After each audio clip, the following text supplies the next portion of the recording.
આ તરફ સમાચાર વડોદરાથી મળી રહ્યા છે। પાદરાની કંપનીમાં લાખોની કિંમતના પાવડરની ચોરી થઈ ગઈ। અમી લાઈફ સાયન્સ કંપનીમાં 74 લાખથી વધુના પાવડરની ચોરી।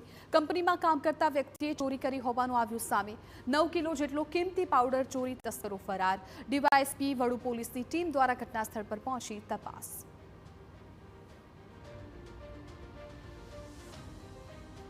તો વડોદરાની આ ઘટના છે કે જ્યાં પાવડરની ચોરી થઈ ગઈ છે। રાજ્યમાં ચોરીના અનેક બનાવો સામે આવતા હોય છે, ત્યારે વડોદરાથી આ બનાવ સામે આવ્યો છે કે જ્યાં પાવડરની ચોરી થતાં ચકચાર મચી ગઈ છે।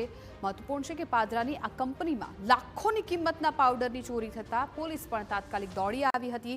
અમી લાઈફ સાયન્સ કંપનીમાં 74 લાખથી વધુના પાવડરની ચોરી થઈ છે, ત્યારે કંપનીમાં કામ કરતા વ્યક્તિએ ચોરી કરી હોવાનું હાલ તો જાણવા મળી રહ્યું છે।